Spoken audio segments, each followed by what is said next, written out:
So it's a mindfulness walk. It's a slow walk. It can be anywhere from a half an hour to 2 hours, depending on who wants to walk. But it's usually hotel groups, corporate clients, individuals, activations for brands, whether it be a shoe company or what have you, or beauty company that want to get people outside. So it's a way for me just to kind of educate with people like what's happening to the human body and the brain when we do experience beauty. What is it that's bringing in this calmness that's coming over us? So thankfully, I had been studying for so long about the brain on beauty, the brain on nature, what's going on. It's been so when I get to do that, I love hearing the oohs and ahs, saying, "Oh, I knew it always felt good, but no one ever told me why." So I'm basically giving them permission. That's what I feel like I've always been, just able to be that conduit to giving people permission to slow down and take witness of what they're feeling in their bodies.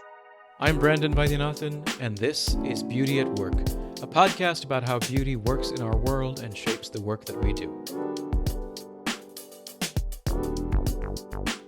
This episode is sponsored by Templeton Religion Trust and the Institute for Advanced Catholic Studies at the University of Southern California. More about them later in the show. Hi, everyone, and welcome. I'm so delighted to have my guest here today, Jennifer Walsh. Jennifer is an acclaimed entrepreneur, author, and media figure who spent more than 25 years working at the intersection of beauty, retail, nature, and neuroscience to help people flourish. She founded Beauty Bar in the 1990s, America's first experiential retail brand incorporating biophilic design, which was later acquired by Amazon in 2011. In 2016, she launched Walk with Walsh, a video series set in Central Park, exploring the human connection to nature. And this led to her deeper research into the effects of beauty and nature on the body and brain, culminating in her Wellness Walks program, which combines mindfulness and biophilic education. She's the author of the popular wellness journal, Walk Your Way Calm, and the podcast co-host of Biophilic Solutions, Nature Has the Answers. Jennifer guides organizations globally on biophilic design and the importance of experiencing beauty and nature each and every day for optimal health. Jennifer, it's so great to see you and to meet you. Your work is so inspiring. I'm so delighted we could have a conversation. The feeling is so very mutual. So I'm so honored to be a part of this platform with you, because I have loved listening to your guests and the stories that you have, and beautiful conversations that really kind of expand our minds, which I think is really important. Awesome, thank you. Well, yeah, I'm really delighted. Let me ask you a little bit about your background. The first thing that I want to ask you about was your twin sister, who in many ways I think inspires your biophilia. Could you say a little bit about her and your journey together? Sure. So thank you for asking about her. Danielle is really special. She is my twin sister. I'm the older sister. So I say, like, I'm older, so I'm cooler or whatever. No, she's my North Star. She's an angel to me. She's been in a group home since we were 2.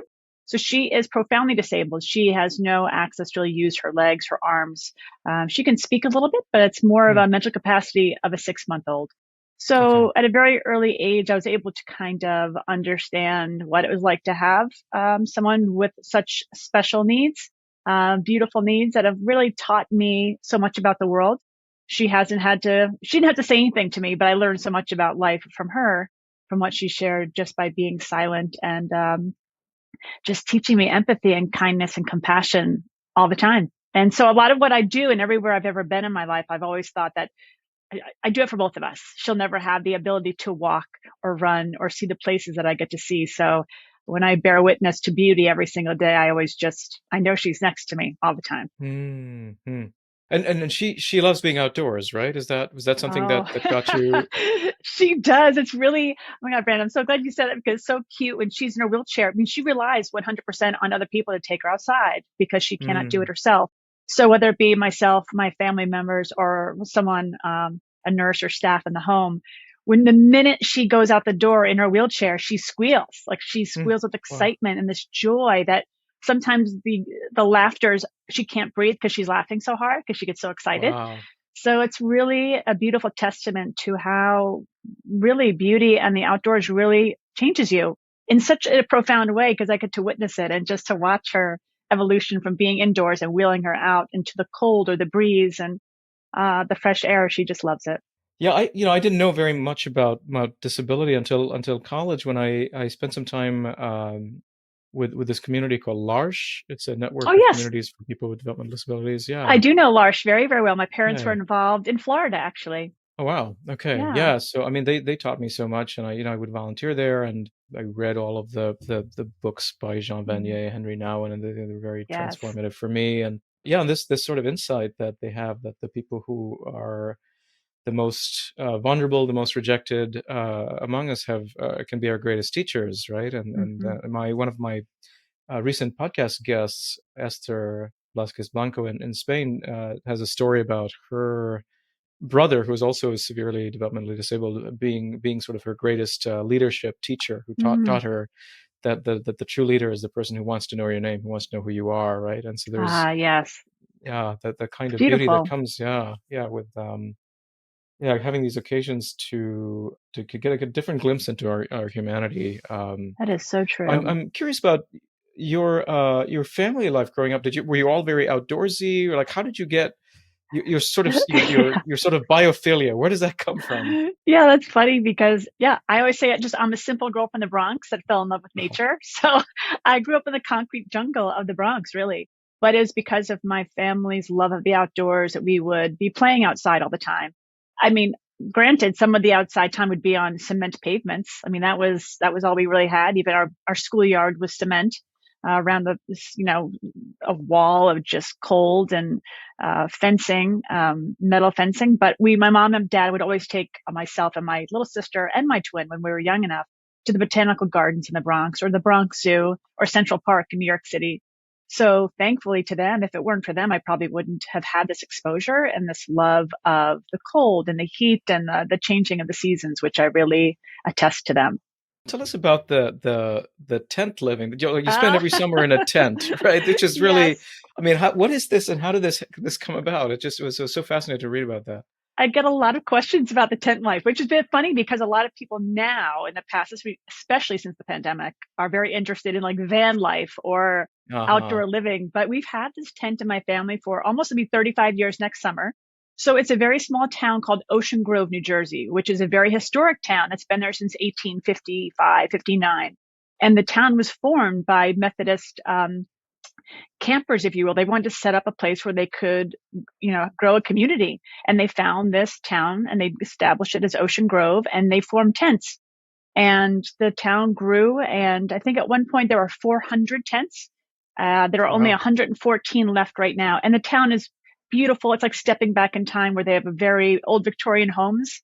The homes are Mm. closer together and they're closer to the street. I say it's like one of the very first wellness communities because everything about this town is what makes us that human connection to we're closer together. So we get to know our neighbors better. The homes are closer to the street. So you wave to people that go by and you're talking to one another. You see the people and the tents that are there have been there since the 1800s. And the tents are only open from May 15th to September 15th. And we have a cabin. So the tent is usually Mm. like a 20-foot by 20-foot structure. It's Okay. attached to the cabin in the back, and the cabin has a kitchen, bathroom, and living room. And there is electricity and there is Wi-Fi. So we have all the creature comforts of home, just in a smaller space. It's really special. Okay. Yeah. Okay. Wow. Wow. No, that's super fascinating. I grew up in the Middle East. I grew up in mostly in Oman, and I did spend Mm, a lot of time outdoors. But it's yeah. not. I don't have pleasant memories. So I'm just curious as to. I mean, I could. So it was. I was growing up in the desert, and it was Yeah. scorching heat, and I remember regularly being sunburned and being caked Mm. in sweat. And so I wonder if do you well, I want to ask you how you got into this sort of this field of encouraging people to walk in nature, but I'm just curious as to whether you've always had this affinity for being outdoors, or were there because I mean, I think I read somewhere you burn very easily. So how do you Yes. did you find it It's challenging, this or Irish were there skin, things that Brandon. yeah. I burn very, very easily. So I was a lifeguard as a kid and I was called, tomboy as a kid. So Uh huh. I loved the outdoors. So that was the phrase back, in the Uh 70s and huh. 80s was a tomboy. And Yeah. I loved to play dress up, but my friends, I had a lot of male friends and we would always be doing sports outside. And then it kept growing and I loved to be involved. I've done a lot of marathons and triathlons and every sport I could try, I tried tennis and soccer and archery. And I really did love it. I loved orienteering. giving myself, and just trying to get lost in the woods. So it was a time for exploration for me. So I really enjoyed it. I didn't really fear it. I loved the cold. I always loved to be cold. The heat, Mm. I lived in Florida for 15 years, so I know what the heat is like, but I really Yeah. prefer the cold, to be honest. Okay. Yeah. That's great. Yeah, I have a daughter who wants to move to Alaska because she Oh, loves the wow. cold, and she's if it's snowing, she's out in her shorts, and Yeah. it's just yeah, I Incredible. can't do it. I have very poor what do you call it? My extremities get very cold. Yeah. Circulation, right? It's just not Circulation. very good. So Sure. it's just very, very funny. Tell me about your foray into the beauty industry. How did that happen? Like, how did you start your career? What led you to start Beauty Bar, and then and how did all that come about? Yeah, I was actually in finance right out of college. So I Wow. went from finance to beauty is really interesting. But my mother was a makeup artist. So I learned a lot Ah. from her about makeup artistry and color. And again, I was this tomboy, but I still loved makeup.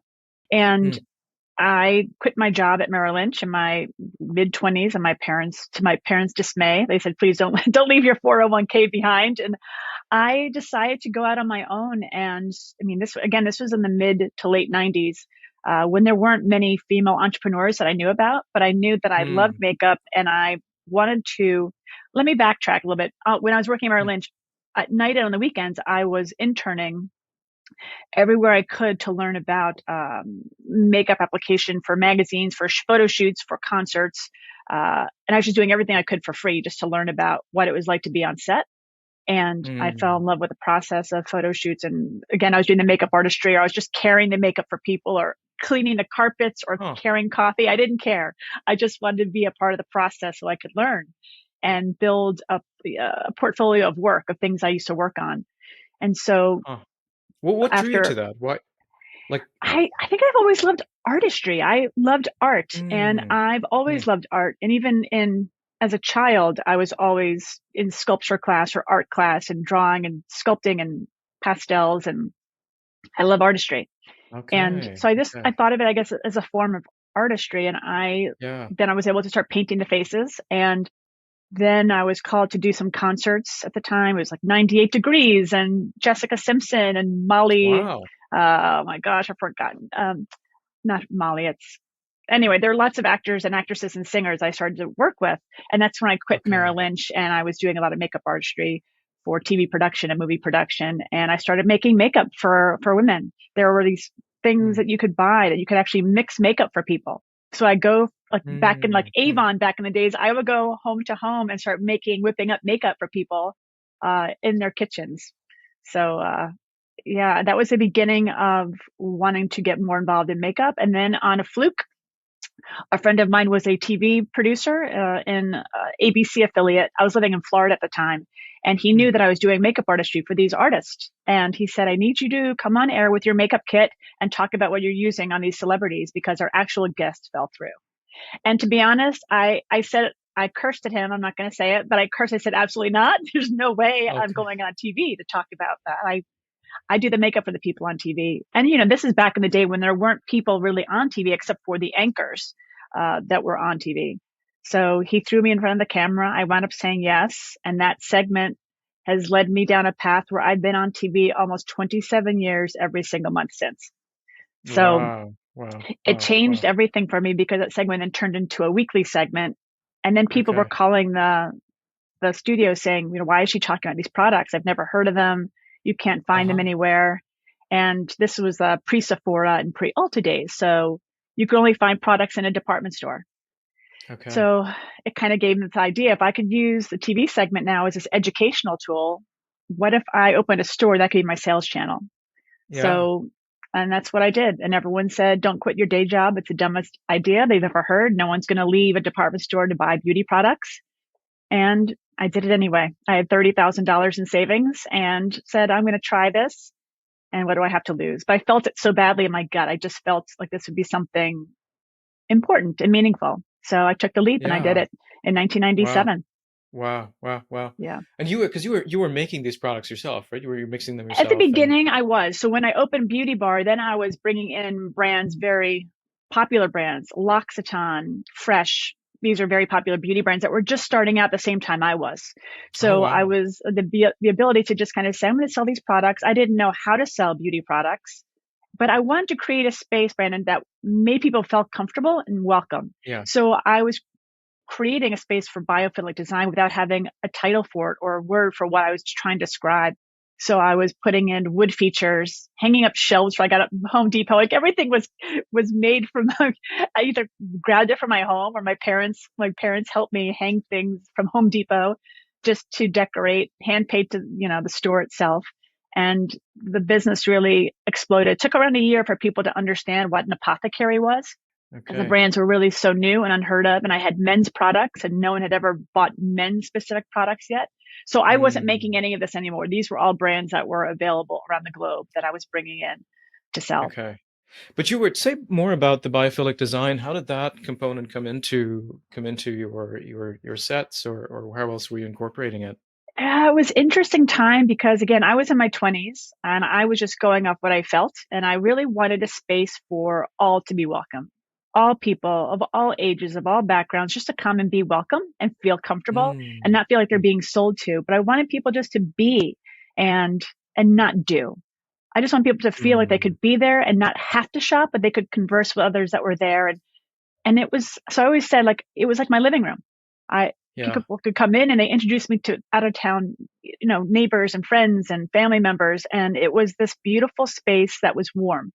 I had green on the wall. As I grew the business, I opened more locations. So I was able to open or move my first store into a bigger location, and that became my flagship headquarters. And I remember, Brandon, people would come in, like experts. Again, I was in my late 20s, early 30s then, and they would say, Jennifer, you're doing all this wrong. You're putting way too much emphasis on the space.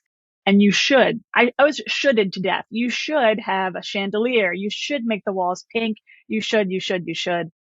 And thankfully, Brandon, I didn't have any investors, so it was up to me. I could make all the Mm. decisions myself. And I was able to say, no, I feel this in my gut. I want to keep it. I want the slate walls. I want the green. I want plants. I want Mm. water features. And I had a friend of mine that worked at a radio station. So he kind of put these sound beats together that were very unique. So it Okay. was almost like binaural beats. So it was a mix of music that was very temporary, but from Europe, mixed with nature sounds and Mm. different beats that he would form. And people would say, can we buy your music? And I'd say, no, I can't. I can't sell you. I wish I could. I even have like one of the CDs still here. I still have one. But Okay. he made hundreds of them for me. So we had a very unique sound. And of course, Uh-huh. the flagship was across the street from the beach. So we had the ocean air coming in and the scent, and it was Mm. very sensorial. The experiences were Wow. very sensorial, and every event that we threw was mixed with, if we were selling fragrances, like could we mix that with chocolates and wine that would pair with the Mm. fragrance that we were selling? So it was just a Wow. really beautiful, because I realized, Brandon, it wasn't about what I was selling. It was more Uh-huh. about how people felt in Yeah. the space, in themselves, the beauty of experiencing the beauty around them, really, and being witness to how people felt in their own skin when they felt comfortable with my staff, with me, with the neighbors that they would be there with, their pets. It was just, I felt very like it was a welcoming place for all. And especially Yeah. having a twin sister with disabilities, I wanted to make sure that everyone could access. Um, it was a gift. I felt like it was a gift to have this for myself. And I'm just so lucky that I got to Mm. live like that for as long as I did. I really enjoyed. It was hard. I mean, don't get me wrong. It was very Yeah. hard Yeah. Yeah. to Yeah. grow a Yeah. business that no one had ever heard of and to try to do something new that wasn't normal or no one had really seen before. But then it became a great online business. We had multiple locations and had quite a few staff members, and we grew it. And it was really a nice time. It was really a nice time. Yeah. Well, it sounds like it's also almost like you wanted to share a gift that you'd been given, right? And to make, I mean, that this whole Mm. desire to make other people feel welcome is, I think, a reflection of you can't make other people feel welcome unless you yourself feel at home, right? And so Mm. there is a sense in which what you want to convey is a gift rather than create some kind of gimmick, right? That'll make people buy more Yes. stuff. And Yes. did you Yeah. Oh my gosh. sorry, Exactly. did you lose something in the transition to the online space then? Like, were you Well, still the able to online create some space, kind of hospitable? Yeah, it was actually, so I had the online space just a year after I opened. So thankfully, my little sister at the Ah, time okay. had a boyfriend that was very, I mean, again, this was late 90s, and everything was so new. And so there really wasn't anything online yet. So we were one of the very first online retailers of beauty. Hmm. So growing that was kind of in tandem with the store itself. So I was able to kind of story tell. And I love photography. I love art. So I was always taking photos of the products I'd sell and put them in different ways. So then the brand started hiring me to either buy our photography or use our photography in their ad campaigns because they love them so much. So it's all about storytelling. I always say I never sold a thing in my life. I just told stories all day long. So it was Okay. really Okay. fun. People resonated with certain things because I said, "Oh, this was created in the French, in Switzerland, or this was a lavender field in France, and it was created by those who are blind, and that's why the packaging has Mm. Braille on it." And so when people resonated with stories, it changed the whole dynamic of why. So when people really know the story of where they come from and why, it changes everything. Wow. Wow. Fantastic. Well, talk about your journey from there to walk with Walsh and the walking. I mean, how did that transition come about and what inspired that change? Yeah, I was in Florida. I sold my company up to a business up here in New York. So I left my 14, 15 years living in Florida to come back. So I'm from New York originally, but here I am now at 40 years old coming back and really starting over. When I thought I was just going to be here for a year selling Beauty Bar, it was Mm. going to be a year-long transition for the buyout. And that was 14 years ago. So I'm still in New York, obviously. And it was really interesting because honestly, it was a very hard time. It was I think, the most tumultuous year of my life, selling the company and going through a divorce and moving 1,000 miles away from what I had had. I had a great community. My family was living in Florida. What really happened was it was really hard and I was having some hard moments. So I would go for a walk in Central Park every day with my dog, and we would walk for an hour or more depending on the Mm. day. And I really it made me feel good. I felt comforted in these walls of Central Park where I felt there were no lawyers. There's no one coming at me for anything because it was really a challenging time in my life. And I thought, oh my God, I'm 40. What am I doing? I've changed everything. And what have I done? Have I made the biggest mistake? But I knew I had to sell the company for lots of reasons. Mm. But then I worked for some CPG brands. I went overseas in Amsterdam, worked there for a client, and I've consulted for Wow. brands all over the world for beauty and how do they Yeah. tell their stories. Story is really important to me. Art's very important. Yeah. And how do we feel? And I always felt like the brands that are really, they're trying to, they're really committed to something beautiful more than just selling a product. How do we Mm. make people feel about where they are in their lives? So what happened was I Mm. was in Central Park a lot during that year, and people kept saying, how are you getting through this really challenging time? Like, what kind of drugs are you taking? And I always said Mm. it was nature. Nature was healing me Mm. just by the walking, just by being Mm. there and being witness to the snow and the beautiful change that I was experiencing, because here I am walking through life in this new way, without my family next to me, not without my husband, my stepchild, my immediate family, and getting new Mm. friends and getting my feet acclimated to this new place that was my old place, which is home. So Mm. that kind of opened the door of like how good I felt. And then, oddly enough, a Facebook Live came out, and I'd already been doing Uh-huh. TV for so long. I thought, oh my gosh, I can have interviews with people in Central Park as we walk and talk about their stories. And what was really interesting was every person I talked to, we were talking about nature connection and being a healthy leader, but every single person I interviewed said, this feels so good. I never get outside. And I thought, Wow. we're talking about being a healthy leader. You're talking about nutrition and stress and cortisol levels and all these Mm. things, but nature's never part of that conversation. So I thought, okay, there's something to this. And I jumped in head first, 2016, 2017, and the rest is kind of history. I've Wow. been Wow. down this path now, really educating myself as much as I can and researching as much as I can. And then trying to share that, because once you learn, you can't unlearn the power of Yeah. beauty in a way that you're Yeah. witnessing beauty. Like it's not just the product. So I realized Yeah. beauty has always been at this core for me to really help people experience the beauty of the natural world around us, no matter where we are, no matter what Mm. kind of hardship you're going through. There is profound, oh God, moments that just take your breath away if you let it. If you just Yeah. feel the gift of grace within you to give yourself permission just to be there in that moment. in time. Yeah, yeah. No, that's absolutely true. I recently organized a retreat, and we were in the hill country of Texas. And Mm, the thing that it occurred to me to start with was to immerse ourselves in this experience of givenness. Like we didn't put this here. There's a way in which the natural world is, and we're part of nature. We like to separate ourselves and pretend we're not part of it, hmm. but we are nature, and but we've built all these mechanisms to alienate ourselves from it.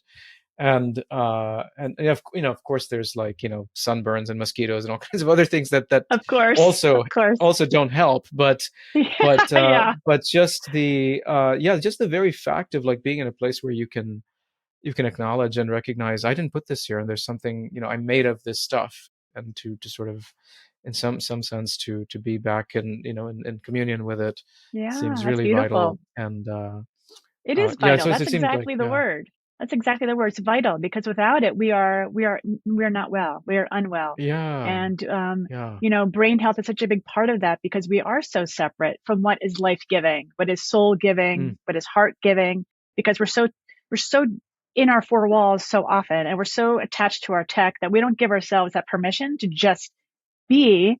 And I talk about this all the time to friends of mine, to mm, strangers, and how hard it is for people just to be quiet. And I find that fascinating because, especially since COVID, my life became very quiet here in New York City, as many did. But I really yeah. was able to witness this profound beauty in the midst of chaos during that year of taking photos. I photographed almost every day of what's the New York City, Mm, what it was like to mm, be here. And I walked the island of Manhattan or ran it every day. And mm, it was just, it was hard to get to walk through, but I realized that cadence between my heart and my mind and the breath I was taking, and witness like the architecture that I never really mm. noticed as a New Yorker growing up here and coming back here. I never noticed it because we're in such a frenetic space here, that busyness of your chaos, you're running from one thing to another, but you never bear witness to the beauty that we're given in that moment. Yeah, So all of a sudden, that peeling back the layers, I was able to see for the first time with like brand new eyes. yeah. It was an interesting time. Wow, wow. Tell us about the wellness walks. What exactly do y'all do? Yeah, it's akin to forest bathing. So if you know what forest Okay. bathing is, it's very similar to Shinrin-yoku. But I didn't want to call it, I'm not a certified forest bather, but I've studied under Dr. Lee and I've read every one of his books and I've spoken to him on countless occasions. Mm, Dr. Lee is the one who really studied forest bathing, Shinrin-yoku, and what happens to the human body when we're exposed to certain terpenes. And I was really fascinated by his work, but I didn't think forest bathing was the right word for me to use. Again, because I'm not certified, but also I knew that my clientele is mostly here in New York City.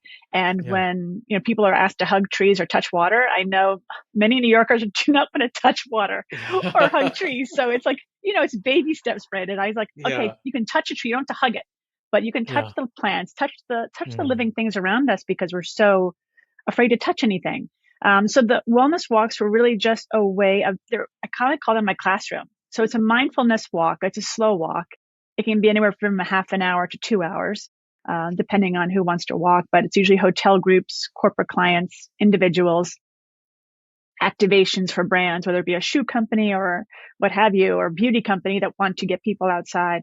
So it's a way for me just to kind of educate with people like what's happening to the human body and the brain when we do experience beauty. What is it that's bringing in this calmness that's coming over us? So thankfully, I had been studying for so long about the brain on beauty, the brain on nature, yeah, what's going on. It's been so when I get to do that, I love hearing the oohs and ahs saying, "Oh, I didn't, I know, I knew it always felt good, but no one ever told me why." So I'm basically giving them permission. That's what I feel like I've always been just able to be that conduit to giving people permission to slow down and take witness of what they're feeling in their bodies. yeah, yeah. So say a little bit more about the educational component and what you've learned in your journey about neuroscience. And we've certainly we have some friends in common like Anjan Chatterjee, and I'm Yes, curious to know, yes. yeah, how you've Doctor. incorporated that into your work. Oh, absolutely. Well, when I first really started studying and researching, I mean, as you know, is what you do in your work. It's one thing to say something is great, or it's one thing to say something feels good. but something totally other when you can say this is backed by science and here's the data, here's the research. Mm-hmm. So when I really started out on this journey, I was trying to find someone that I could really talk to or partner with that would be on the same kind of path that I was on. I was having a hard time finding someone that was studying um, the neuroscience of nature. I couldn't find anyone that was really talking about nature exposure, whether it be outside and inside. I mean, I knew there was lots of science already done, especially back in the 80s.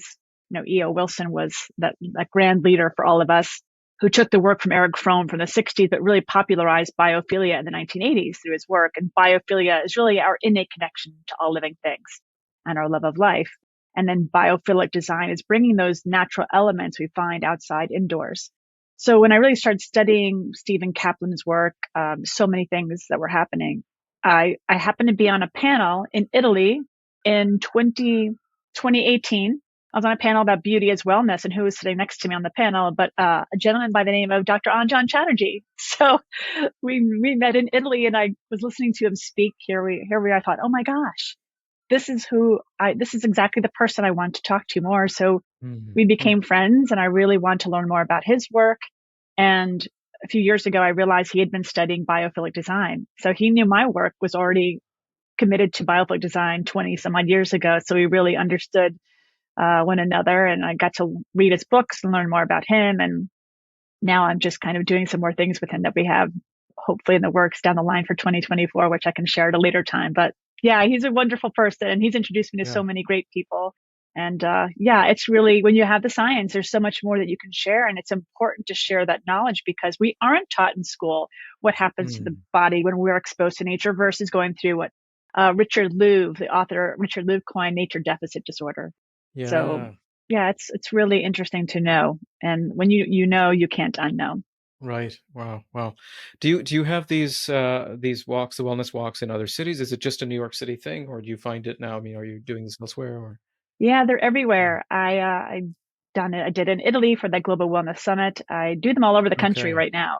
So a lot of the time I'm speaking around the country, around, your brain on nature.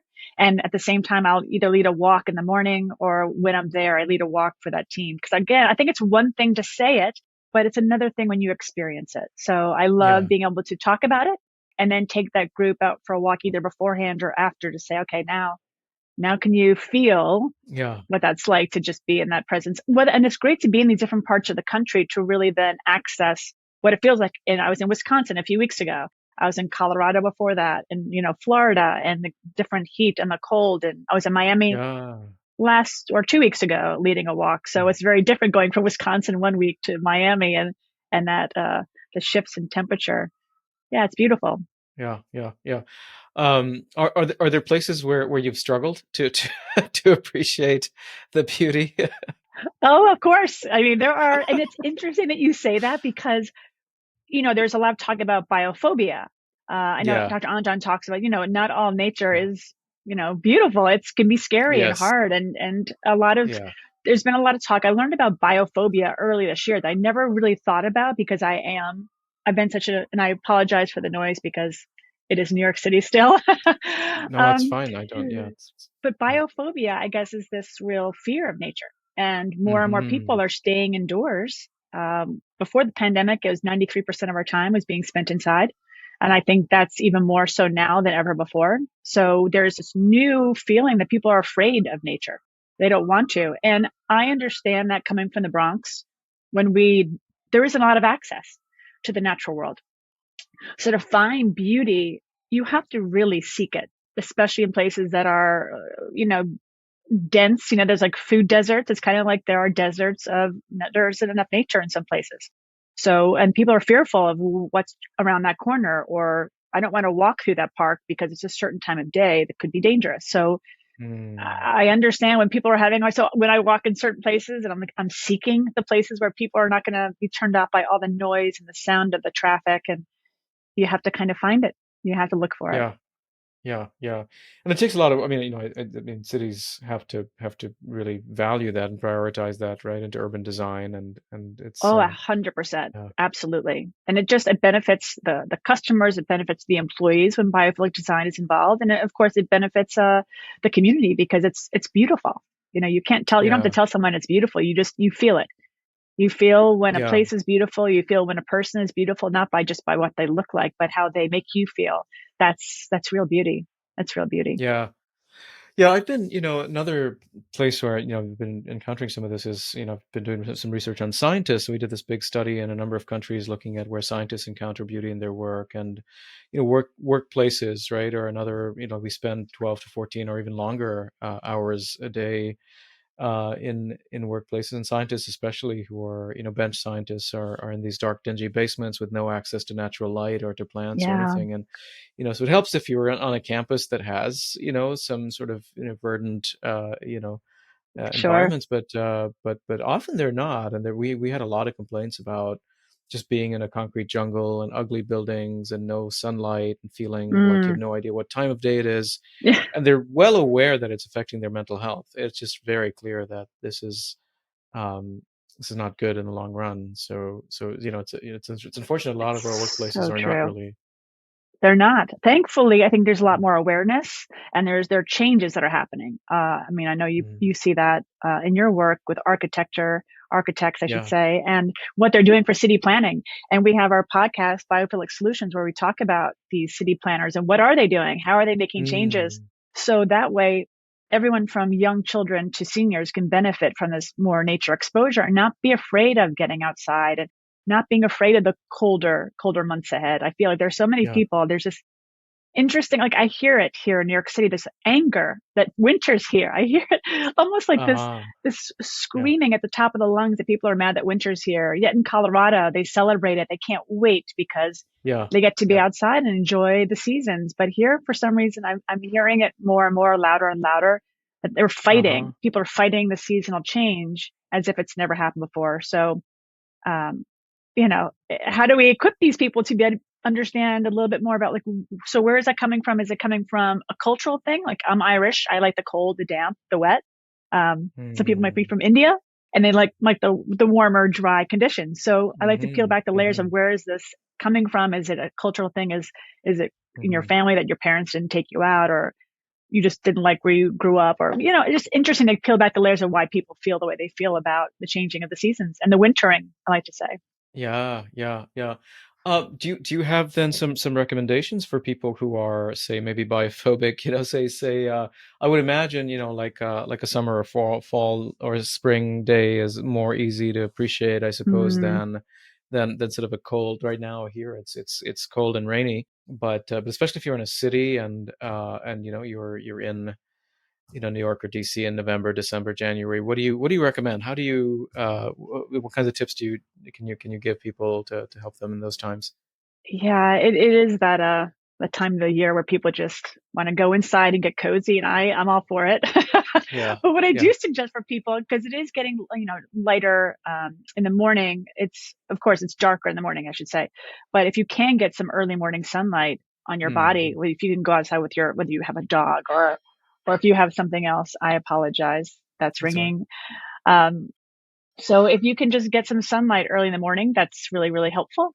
Um, I know it sounds crazy too. Fresh air is really, really important. Mm, So if you can get some fresh air throughout the day, whether it be if you again have a dog or if you're at work, if you're able to just get a quick walk around the block or right. go to a sunlit room in your office or your home, the sunlight really plays a very big part of how you feel. I mean, you know that Mm, as well in your work.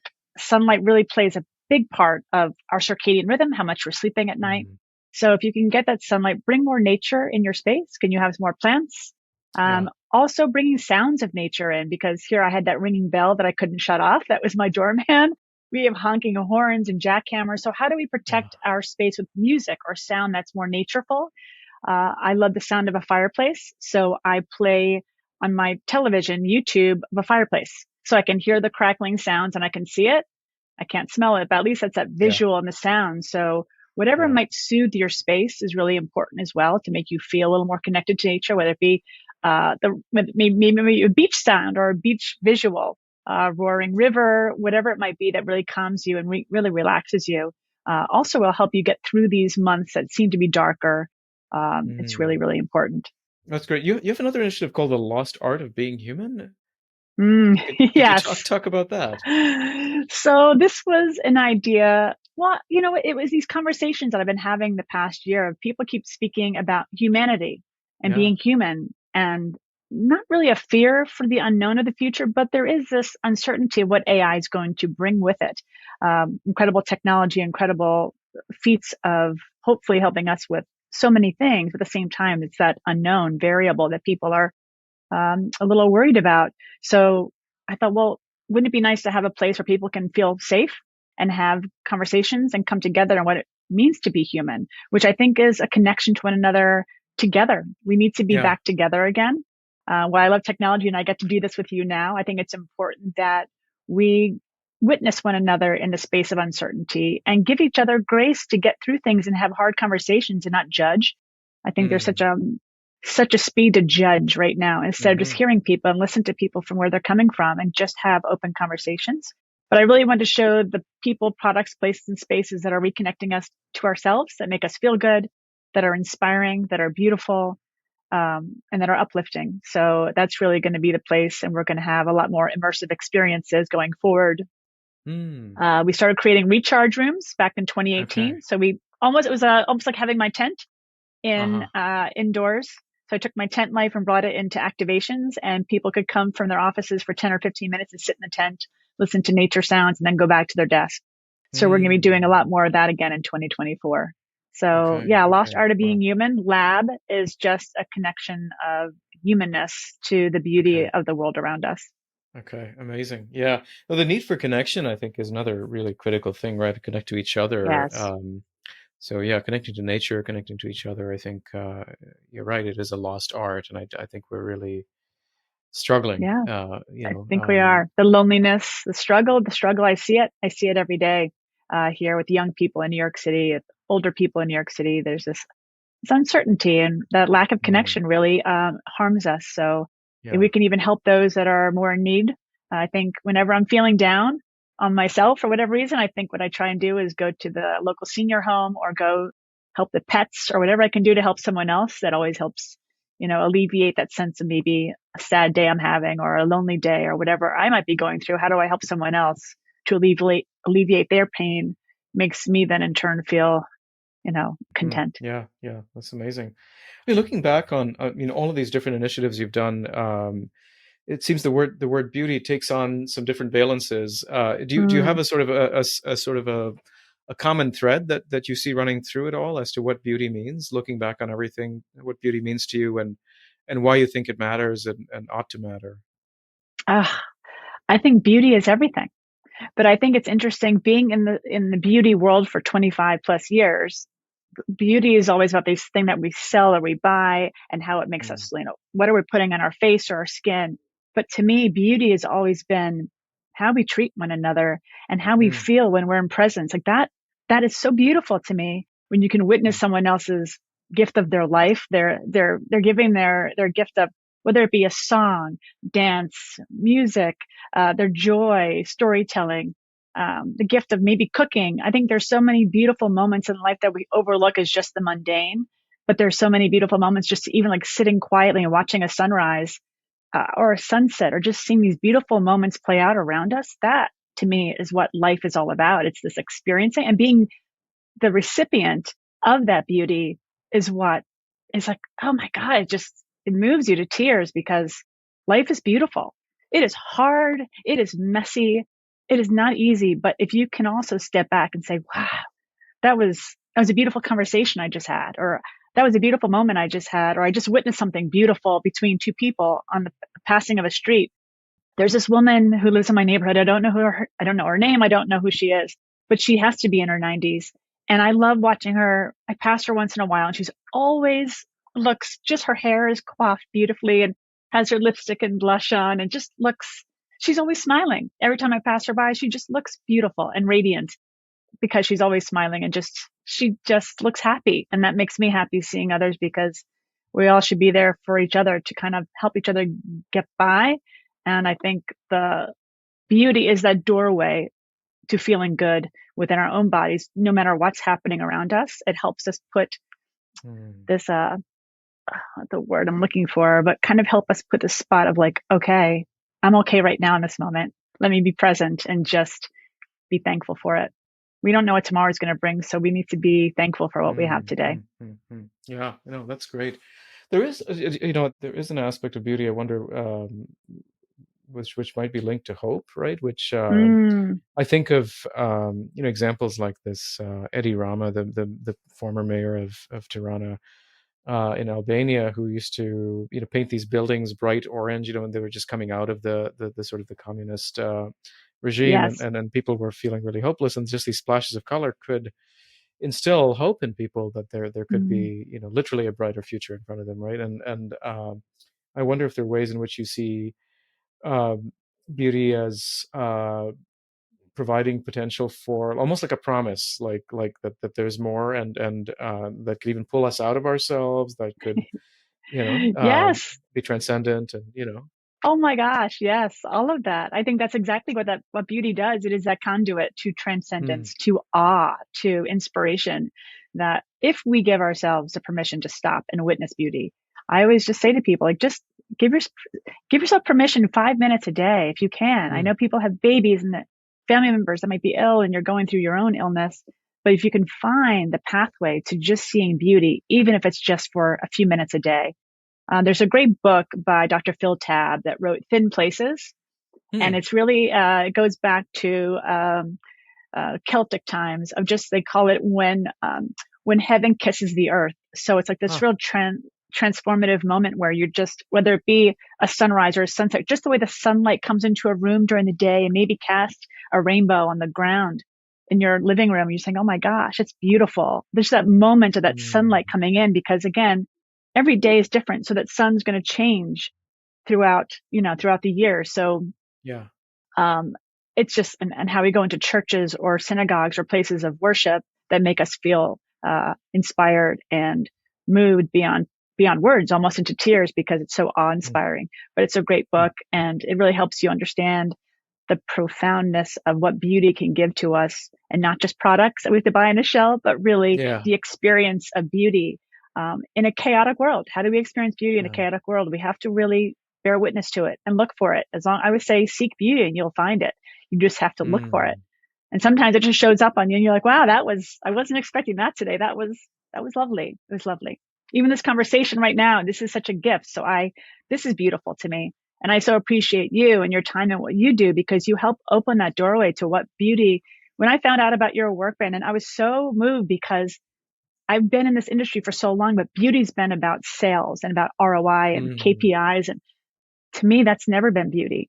Beauty is exactly mm, what you do in your work, is to open your eyes to what life is. And that is the gift of beauty of living, of mm. experiencing what it means to be human in our human bodies, which sometimes are great, sometimes not so great. Yeah, But it's that understanding of like, wow, we are here right yeah, now. yeah. Well, thank you. No, I'm really glad it resonates. I mean, yeah, I have my doubts about this entire project. So I feel, I That's get pushed. normal. I'm a That's normal. sociologist. But because we're very critical, we're trained to be just super cynical and Mm, critical, and just to shine a light on social problems and the injustice in the world. And so coming yeah. from that space, there's a lot, like a nagging critic in my head at all times saying this is just completely irrelevant. So it's glad I'm glad that it resonates with some it's people, it's so not because irrelevant. It's yeah, so yeah, important. yeah, Yeah, and the yeah. conversations you're having are with really interesting people from across industries.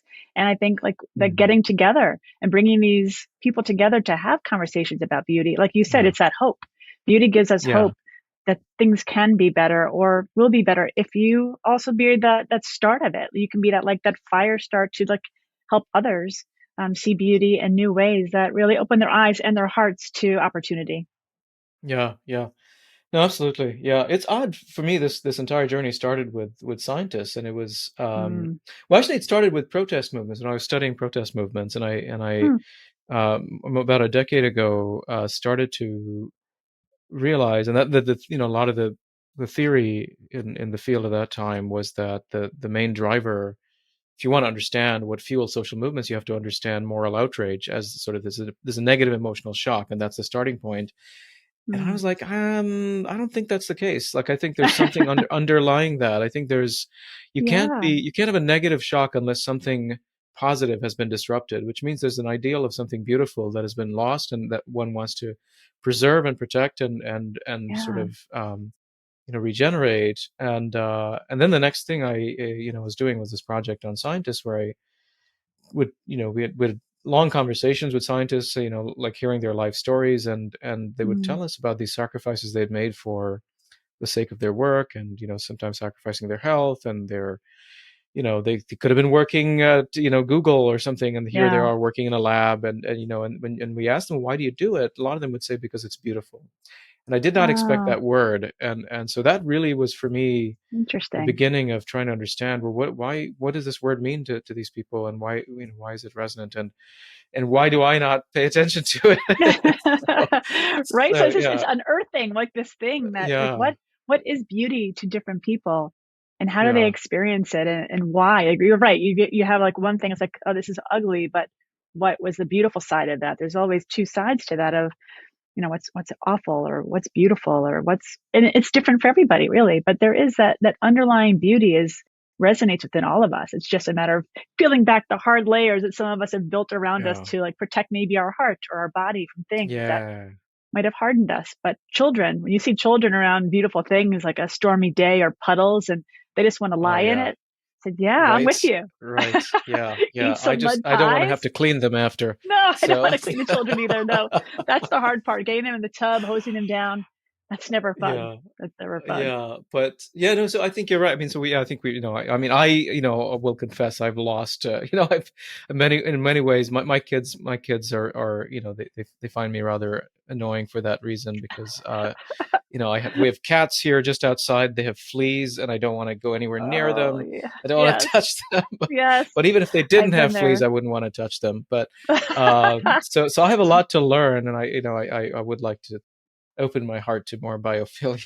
try to Maybe the try to cats will become teach you more. something. Yeah, Who knows? yeah, Who maybe, knows? yeah, but yeah, no, even with people, and going back to your sister again, I mean, that for me was just such a great example, and even my time with Lars. And my mother lives with severe mental illness, and she's been living with schizophrenia for 35 plus years, and I've been learning over time slowly to see beauty, right, not the kind of typical physical beauty that the beauty world, the beauty industry deals in, but the kind of beauty that you see in your sister, recognizing that kind of delight that we can find in people who we typically have marginalized and rejected, and so yeah, I think all of that is important to highlight, and so that's kind of where I'm trying to explore all of it. And this one umbrella term, I think, gives us a lot of traction. I think